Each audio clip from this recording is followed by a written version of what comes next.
ಕತೆಯನ್ನು ಪೂರ್ತಿಯಾಗಿ ಓದಿ. ಇದು ಒಂದು ನಿಮ್ಮ ಬಾಳೆಹಣ್ಣು ಬಿರುಸು ಮಾಡಿ ರಸ ಹೊರಗೆ ಬರಬಹುದು ಮತ್ತು ಏರಪೋನ ಬಳಸಿ ಕತೆ ಕೇಳಿ.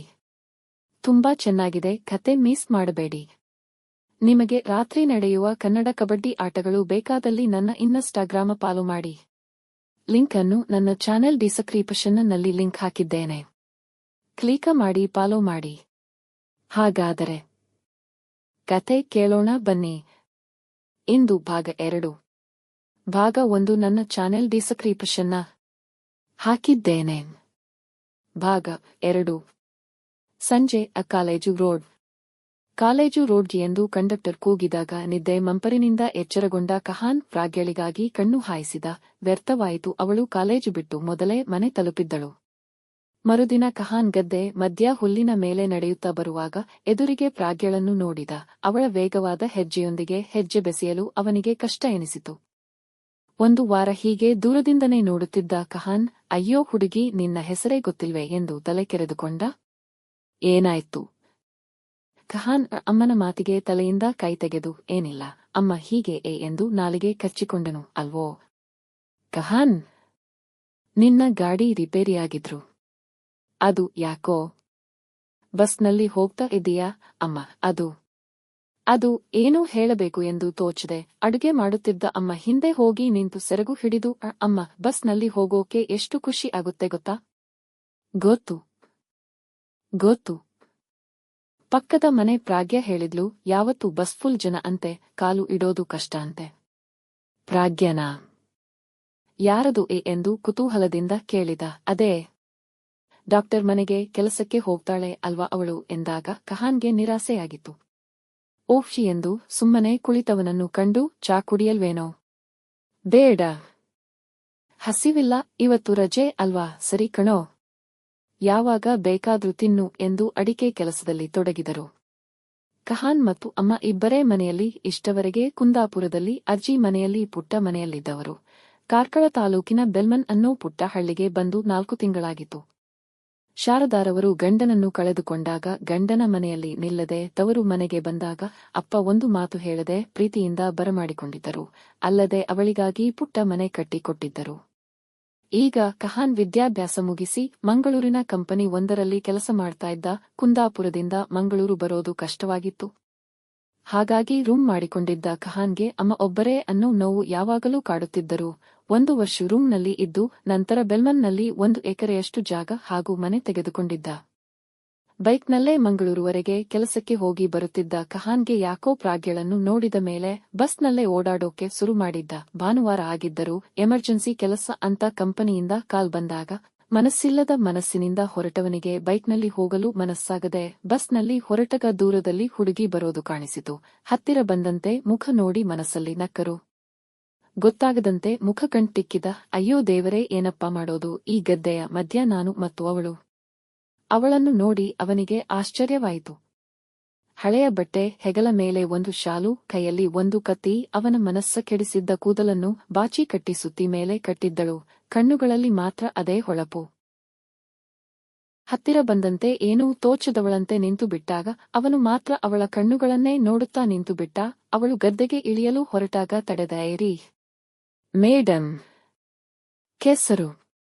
ಹೌದಾ, ಸರಿ, ಹಾಗಾದ್ರೆ ನೀವು ಇಳಿಯಿರಿ ಕೆಳಗೆ. ಅಬ್ಬಾ, ಏನು ಸೊಕ್ಕು ಈ ಹುಡುಗಿಗೆ ಮನಸ್ಸಿನಲ್ಲಿ ಎಂದುಕೊಂಡ. ಮೇಡಂ, ನೋಡಿ, ಸ್ವಲ್ಪ ದಾರಿ ಮಾಡಿಕೊಂಡು ಹೋಗೋಣ. ಓಹ್, ಇದು ಹೈವೇ ಅಲ್ವಾ? ದಾರಿ ಮಾಡಿಕೊಂಡು ಹೋಗೋದಕ್ಕೆ ಎಂದು ಫ್ರಂಟ್ ಮೇಲೆ ಎತ್ತಿ ಮೆಲ್ಲಗೆ ಗದ್ದೆಗೆ ಇಳಿದು ಅವನನ್ನು ದಾಟಿ ಮತ್ತೆ ದಂಡೆಗೆ ಹತ್ತಿ ಸೀದಾ ಹೋಗಲು ಹೋರಾಟವಳ ಕೈ ಹಿಡಿದು, ಮೇಡಂ, ನಿಮ್ಮ ಹೆಸರು? ಭಯದಿಂದ ಪ್ರಾಗ್ಯ ಕೈ ಬಿಡಿಸಿಕೊಳ್ಳೋಕೆ ಪ್ರಯತ್ನಿಸುತ್ತಾ, ಹಲೋ, ಕೈ ಬಿಡ್ರಿ, ನನ್ನ ಹೆಸರು ಕಟ್ಟಿಕೊಂಡು ನಿಮಗೆ ಏನಾಗ್ಬೇಕು? ಸರಿ, ಕೈ ಬಿಟ್ಟೆ. ಹೆಸರು ಹೇಳ್ಬಹುದು ಅಲ್ವಾ? ಪ್ರಗತಿಯೇ ಎಂದು ಹೇಳಿ ಬೇಗ ಅವನಿಂದ ದೂರ ನಡೆದರೂ ಅವನನ್ನು ನೋಡಿ ಅವಳ ಹೃದಯ ಕಳೆದು ಹೋಗಿದ್ದು ನಿಜ. ಅಯ್ಯೋ, ನಾನು ಯಾಕೆ ಸುಳ್ಳು ಹೇಳಿದೆ? ನಿಜ ಹೇಳಿದ್ರೆ ಏನು ಆಗ್ತಾ ಇತ್ತು ಎಂದುಕೊಂಡವಳು. ಪ್ರಗತಿ ಹೆಸರೇನು ಚೆನ್ನಾಗಿದೆ, ಆದ್ರೆ ಹುಡುಗಿಗೆ ಭಾರಿ ಜಂಬ ಎಂದುಕೊಂಡು ವೇಗವಾಗಿ ಹೆಜ್ಜೆ ಹಾಕಿದ. ಮರುದಿನ ಗದ್ದೆಯಲ್ಲಿ ಹೋಗುವಾಗ ಅವಳಿಗಾಗಿ ಕಣ್ಣುಗಳು ಹುಡುಕಿ ಸೋತವು. ಅವನ ಹಿಂದೆ ಬರುತ್ತಿದ್ದ ಅವಳಿಗೆ ಅದೇನೋ ಪುಳಕ. ಅವನ ಹೆಜ್ಜೆಯ ಮೇಲೆ ತಾನು ಹೆಜ್ಜೆ ಇಡುತ್ತಾ ಮುಗುಳುನಗೆ ನಗುತ್ತಾಳೆ. ಮೊದಲ ಬಾರಿ ಒಬ್ಬ ಹುಡುಗನಿಗೆ ಅಪ್ಪನ ಜೊತೆ ಹೃದಯದಿ ಜಾಗ ಕೊಟ್ಟಿದ್ದಳು. ಬಸ್ ಹತ್ತೋ ಬರದಲ್ಲಿ ಅವನು ಅವಳನ್ನು ಗಮನಿಸಿರಲಿಲ್ಲ. ಅವಳನ್ನು ದೂರದಿ ನೋಡುತ್ತಾ 1 ವಾರ ಕಳೆದಿದ್ದೆ ಗೊತ್ತಾಗಲಿಲ್ಲ ಕಹಾನ್ಗೆ. ಈ ನಡುವೆ ಅವನು ಅವಳನ್ನು ಕದ್ದು ನೋಡಿರುವುದರ 2 ಪಟ್ಟು ಅವಳು ನೋಡುತ್ತಿದ್ದದ್ದು ಅವನು ಗಮನಿಸಿಯೇ ಇರಲಿಲ್ಲ. ಪ್ರಾಗ್ಯ, ಇತ್ತೀಚೆಗೆ ಒಂದು ತರ ಯೋಚನೆ ಮಾಡ್ತಾ ಇರ್ತೀಯಾ? ಯಾಕೆ, ಏನಾಯ್ತು? ಪ್ರಾಗ್ಯ ಗೆಳತಿ ಸ್ವಾತಿ ಕೇಳಿದಾಗ ಏನೂ ಇಲ್ಲ ಕಣೆ ಎಂದು ನಕ್ಕು ಹೇಳಿದರು. ಸ್ವಾತಿ ಬಿಡದೆ ಹೇಳೆ, ಮನೆಯಲ್ಲಿ ಏನಾದ್ರೂ ಸಮಸ್ಯೆನಾ? ಸುಮ್ಮನೆ ಇದ್ರೆ ಏನು ಅಂತ್ ಹೇಗೆ ಗೊತ್ತಾಗೋದು? ಅದು ಏನೇ? ಯಾರನ್ನಾದ್ರೂ ಲವ್ ಮಾಡ್ತಾ ಇದ್ದೀಯಾ ಹೇಗೆ ಎಂದು ಸ್ವಾತಿ ಕಣ್ಣು ಹೊಡೆದು ಕೇಳಿದಾಗ ಪ್ರಾಗ್ಯಳಿಗೆ ಶಾಕ್ ಆಯಿತು. ಸ್ವಾತಿ ಏನು? ಇಲ್ಲ, ಯಾಕೆ ಹಾಗೆ ಕೇಳಿದೆ ಎಂದು ಗಾಬರಿಯಲ್ಲಿ ತರಬಿಡಿಸುತ್ತಾ ಕೇಳಿದಾಗ ಅಯ್ಯೋ, ಸುಮ್ನೆ ಕೇಳಿದೆ ಅಷ್ಟೇ. ಪ್ರೀತಿ ಅಂದ್ರೆ ಈಗಿನ ಕಾಲದಲ್ಲಿ ಏನು? ತಿರುಗಾಡೋದು ಮತ್ತೆ ಬಿಟ್ಟು ಬೇರೆಯವರ ಜೊತೆ ಮದುವೆ ಮಾಡಿಕೊಳ್ಳೋದು, ಅದೆಲ್ಲ ಗೊತ್ತಿದೆ ನಿಂಗೆ. ಅದಲ್ಲದೆ ಅಪ್ಪನ ಪ್ರಪಂಚ ಅಂದುಕೊಂಡಿರೋ ನೀನು ಲವ್ ಮಾಡೋಕೆ ಸಾಧ್ಯನೇ ಇಲ್ಲ. ಎಲ್ಲ ಗೊತ್ತಿದ್ರೂ ತಮಾಷೆ ಮಾಡಿದೆ ಕಣೆ, ಅದಕ್ಕೆ ಇಷ್ಟೊಂದು ಕೋಪ ಮಾಡಿಕೊಳ್ಳೋದ?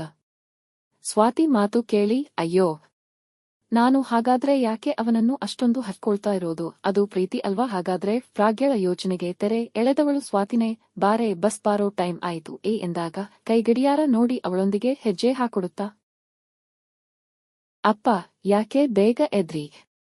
ಇವತ್ತು ಭಾನುವಾರ ಅಲ್ವಾ? ನಿಮ್ಮ ರಜಾ ದಿನ, ಸ್ವಲ್ಪ ಮಲ್ಕೊಳ್ಳಿ. ಬೇಡ ಮಗಳೇ, ಇವತ್ತು ಒಂದು ದಿನ ನಿದ್ದೆ ಮಾಡಿದ್ರೆ ನಾಳೇನು ನಿದ್ದೆ ಬರುತ್ತೆ. ಟೀ ಆಯ್ತಾ? ತೆಗೊಳ್ಳಿ. ಟೀ ಅಷ್ಟೇ ಅಲ್ಲ, ತಿಂಡಿನೂ ರೆಡಿಯಾಗಿದೆ ಎಂದು ಒಂದು ಟೀ ಲೋಟವನ್ನು ಹಿಡಿದು ಅಪ್ಪನ ಜೊತೆ ಕುಳಿತಾಗ ಅಪ್ಪನಿಗೆ ಮಗಳನ್ನು ನೋಡಿ ಹೆಮ್ಮೆ ಅನಿಸಿತು. ಅಪ್ಪ, ಮಧ್ಯಾಹ್ನಕ್ಕೆ ಊಟ ರೆಡಿ ಮಾಡಿದ್ದೇನೆ. ಊಟ ಮಾಡಿ ಹಾಗೆ ಹುಷಾರು. ನಾನು ಹೊರಟೆ. ಮಗಳು ಅದೇ ಹಳೆ ಶಾಲು ಮತ್ತು ಕತ್ತಿ ಹಿಡಿದು ಕೂಗಿದಾಗ ಆಯ್ತು. ಬೇಗ ಬಾ ಎಂದು ನಗುತ್ತಾ ಬಾಯಿ ನುಡಿದರು. ಕಣ್ಣು ಮಾತ್ರ ಮಗಳನ್ನು ನೋಡಿ ತೆವಗೊಂಡಿತು. ಡಾಕ್ಟರ್ ಗಣಪತಿಗೆ 2 ಮಕ್ಕಳು. ಹೆಣ್ಣು ಮಗಳಿಗೆ ಮದುವೆಯಾಗಿ ವಿದೇಶದಲ್ಲಿದ್ರೆ, ಇನ್ನೊಬ್ಬ ಮಗ ಬೆಂಗಳೂರಿನಲ್ಲಿ ಸ್ವಂತ ಬಿಸಿನೆಸ್ ಮಾಡಿಕೊಂಡು ಇದ್ದ. ಹಾಗಾಗಿ ಇಲ್ಲಿ ಗಂಡ ಹೆಂಡತಿ ಇಬ್ಬರೇ.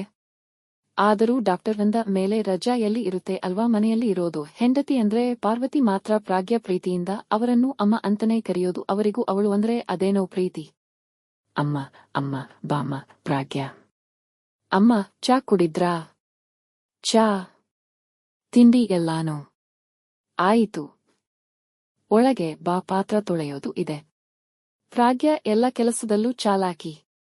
ಮನೆ ಒಳಗೆ ಮಾತ್ರ ಅಲ್ಲದೆ ಹೊರಗಿನ ತೋಟದ ಕೆಲಸವನ್ನು ಶ್ಯಾಮ್ ಪ್ರಸಾದ್ ರವರಂತೆ ಮಾಡುತ್ತಿದ್ದಳು. ಅಮ್ಮ, ಪಾತ್ರ ತೊಳೆದು ಆಯ್ತು. ಏನು ಮಾಡ್ಲಿ? ದನಕ್ಕೆ ಮೇವು ತರೋದಿದೆ.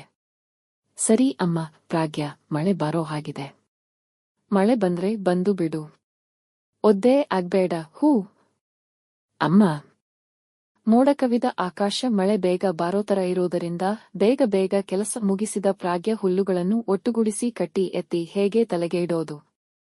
ಯಾವತ್ತೂ ಶಾರದಾ ಆಂಟಿ ಬರ್ತಾರೆ, ಇವತ್ತು ಅವರನ್ನೇ ಕರೆದರೆ ಆಯ್ತು. ಸ್ವಲ್ಪ ಕೆಳಗೆ ಶಾರದಾ ಮನೆ ಇರೋದರಿಂದ ಅಲ್ಲಿಗೆ ಬಂದು ಅಕ್ಕ, ಶಾರದಾಕ್ಕ, ಅಮ್ಮ ನೋಡು ಯಾರೋ ನಿನ್ನ ಕೂಗ್ತಾ ಇದ್ದಾರೆ ಎಂದು ಬಾಲ್ಕನಿಯಲ್ಲಿ ಕುಳಿತ ಕಹಾನ್ ಹೇಳಿದಾಗ ದೇವಸ್ಥಾನಕ್ಕೆ ಹೊರಟಿದ್ದ ಶಾರದಾ ಹೊರಬಂದರು. ಹಾ, ಬಂದೆ.